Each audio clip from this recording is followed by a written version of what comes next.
Bom dia, nono ano, tudo bem com vocês? Bem, hoje no dia 1º de junho de 2020, comecinho de mês, comecinho de novo trimestre, segundo trimestre aí, vamos começar a nossa aula dando continuidade ao nosso capítulo 4, a respeito da Primeira Guerra Mundial. Nós vimos o que aconteceu, né, com alguns países nesse contexto da Primeira Guerra Mundial, vimos a respeito da Revolução Russa, na última aula, o fim do czarismo. Eu vou até fazer um trabalho com vocês nas próximas aulas a respeito desse capítulo. Para isso eu vou precisar revisar o capítulo inteiro, né? Para nós fazermos o trabalho.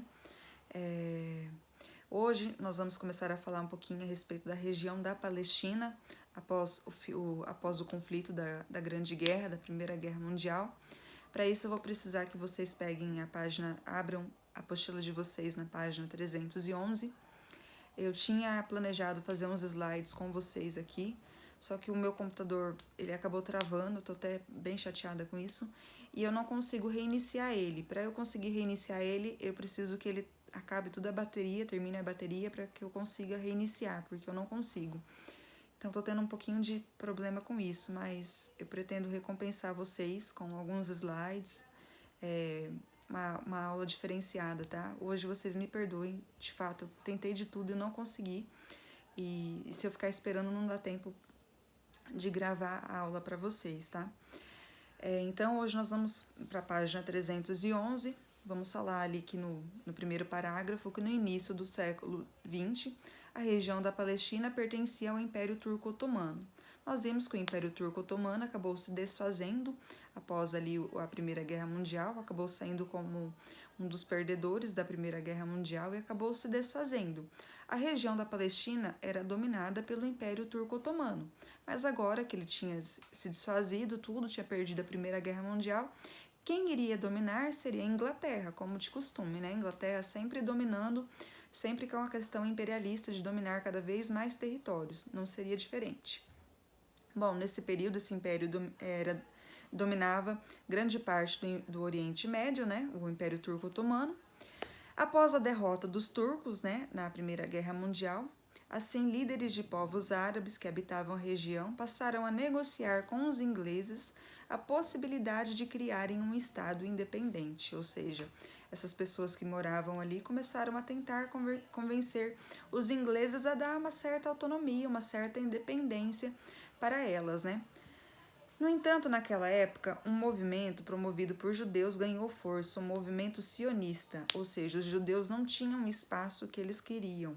Nós podemos até observar nesse mapa aqui na página 311 a respeito dos territórios que eram ocupados por povos árabes, né? Que está em amarelo. Nós vamos ver que está bastante dominado pelos povos árabes. E em rosa, o quadradinho rosa, nós podemos observar que é o território ocupado pelos judeus, que é bem pouco território. Ou seja, isso consequentemente iria gerar alguns conflitos, né? Conflitos que até hoje são existentes, né? Os judeus, eles queriam um estado independente, né? Eles queriam essa questão que até hoje é muito forte, ainda muito presente, esses conflitos existentes. Vamos lá no segundo parágrafo. No entanto, naquela época, né, um movimento promovido por judeus ganhou a força, que é o movimento sionista, que exigia o direito de formar um estado para o povo judeu na região da Palestina. Ou seja, eles queriam um estado ali naquela região independente para eles, né? Um dos principais argumentos dos judeus para formar sua nação era o de que seus ancestrais habitaram uma região por muito tempo até serem expulsos pelos romanos no século II. Ou seja, uma questão que vem de muito tempo, é uma questão, esses conflitos são existentes desde sempre, né? Desde que o mundo é mundo, essa questão, essa briga entre judeus e árabes é muito presente ainda. No terceiro parágrafo, nós vamos ver que, dessa maneira, o fim do domínio turco na região incentivou os judeus a ampliarem uma tática iniciada décadas antes, a de comprar terras na Palestina, dominando-a cada vez mais. Entretanto, por causa de antigas rivalidades, a maioria dos árabes não aceitavam a imigração judaica para esse território. São questões que desde lá da Bíblia nós sabemos, né, os conflitos existentes entre judeus e árabes. Os judeus, né, com o fim do Império Turco-Otomano, acharam-se a possibilidade de comprar algumas terras, alguns territórios ali, né. Os judeus sempre foram os povos um pouco assim, com mais condições financeiras, com mais dinheiro, né, mas isso futuramente geraria muitos conflitos. No último parágrafo, nós vamos ver que a tensão entre judeus e árabes acabou crescendo muito, levando à eclosão de um levante árabe entre 1936 e 1939, um pouco antes de eclodir a Segunda Guerra Mundial, que foi duramente reprimido pelas tropas inglesas, né? Os ingleses tentaram reprimir ali, né? Tentaram acalmar os ânimos. Após esse episódio, os governantes ingleses e grande parte da comunidade internacional passaram a defender uma partilha da Palestina para que os dois povos pudessem conviver pacificamente na região. Coisas que, infelizmente, até hoje, infelizmente não tem essa partilha, ainda tem muita disputa ainda, né? Muita rivalidade entre esses povos, né? Aqui tem até uma imagem, né, de jovens árabes comemorando a queima do quartel da polícia em Belém, na Palestina, em 1938. Bom, na próxima página nós vamos ver um pouquinho sobre a ascensão dos Estados Unidos. Como vimos, né, os Estados Unidos até então, na Primeira Guerra Mundial, não era a potência que é conhecida hoje, atualmente, né? Ele começou a se destacar ali na Primeira Guerra Mundial, ao entrar do lado da Inglaterra, né? E fornecer armamentos, ajudar na indústria bélica ali para que eles conseguissem táticas para vencer a Primeira Guerra Mundial. Bom, como vimos após o final da Primeira Guerra Mundial, a economia europeia estava extremamente fragilizada. Cidades do continente encontravam-se destruídas, né, havendo muitas dificuldades para retornar à produção industrial existente antes do conflito. Nós vimos que o continente europeu, após a Primeira Guerra Mundial, uma guerra assim que acreditavam que seria uma guerra rápida, né, estava completamente destruído, né? As pessoas estavam passando fome. Como que eles iriam voltar à questão da industrialização, de se industrializar tão rápido, né? Então, né, nesse gancho, né, os Estados Unidos aproveitou, né, e começou a se destacar cada vez mais. Assim, tanto durante a guerra como logo após o seu término, os europeus precisaram importar boa parte dos produtos que consumiam. Os Estados Unidos foram os que mais se beneficiaram dessa situação. Com uma economia bem estruturada no início do século XX, a produção industrial estadunidense teve um importante crescimento no período pós-guerra. Além de exportar seus produtos para a Europa, os Estados Unidos se tornaram grandes credores ao emprestar dinheiro para a reconstrução dos países europeus, ou seja, os bancos dos Estados Unidos acabaram emprestando dinheiro para que o continente fosse reestruturado, né? Quando nós falamos Primeira Guerra Mundial, uma guerra envolve todo mundo, né, acaba envolvendo na guerra, né, acaba tendo consequências para todo mundo, que nem eu falei para vocês, independente de você vencer ou não, você acaba tendo dívidas, acaba contraindo dívidas, acaba tendo destruições, e eles não tinham como se reerguer sem a ajuda dos Estados Unidos, né, os Estados Unidos, que até então não era a potência que acabou se destacando cada vez mais.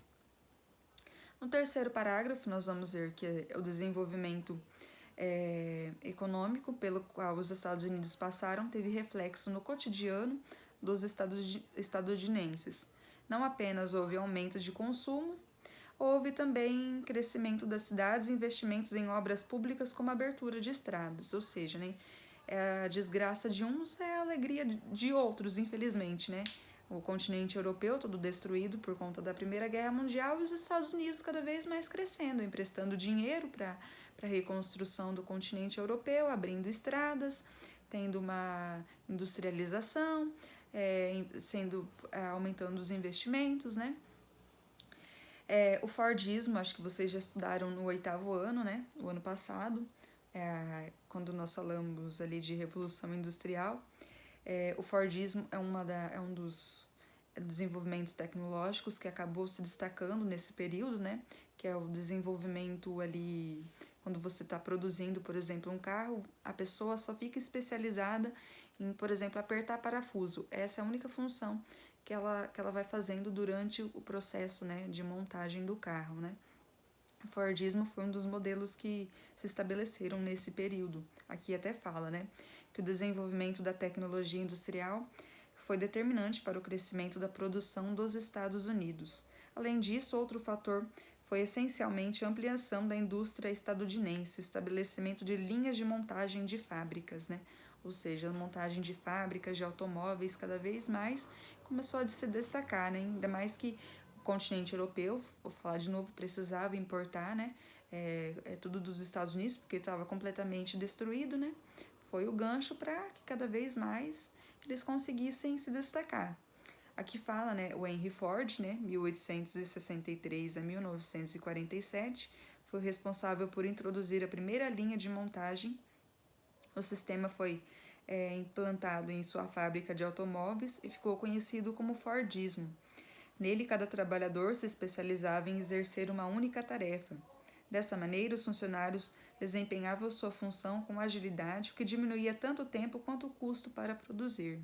Ou seja, só tinha essa função, né? Que nem eu falei para vocês, apertar o parafuso, era só isso que o funcionário fazia. Até um filme bem interessante chamado Tempos Modernos, do Charlie Chaplin, não sei se vocês já escutaram falar. Entretanto, o Fordismo tornava o trabalho extremamente repetitivo e alienante, ou seja, alienante quando nós falamos alienação, ou seja, a pessoa ficava alienada só fazer aquilo ali, ela não conseguia se especializar em fazer algo diferente, né?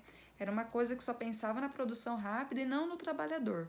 Ou seja, você vai fazer só isso e isso que vai ajudar na rapidez, pronto, acabou. Você não pode desempenhar outro papel, outra função.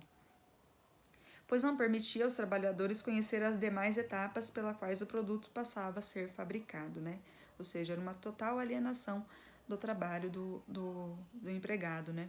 Só isso que ele podia fazer, ele não conhecia outra etapa. Se mandasse ele colocar um pneu no carro, ele provavelmente não iria saber, porque a única função dele era ser especializado naquilo ali e pronto, acabou.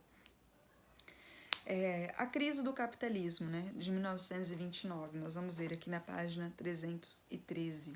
Bom, o otimismo, né, consequentemente, né, acabou sendo gerado ali nos Estados Unidos, sendo um dos únicos fornecedores, né, para a reconstrução do império do continente europeu, né. Aquele otimismo foi crescendo cada vez mais, né, se tornando aquela potência, né. Pelo crescimento da produção industrial dos Estados Unidos durante o pós-guerra, causou um grande aumento de investimentos em ações de empresas na Bolsa de Valores de Nova York, valorizando esse mercado. Porém, o crescimento da economia estadunidense era instável. Ao longo da década de 1920, o mercado interno perdeu parte da sua força, com a diminuição dos salários pagos aos trabalhadores. Assim, o poder de compra da produção foi reduzido, diminuindo o consumo e tornando a economia frágil.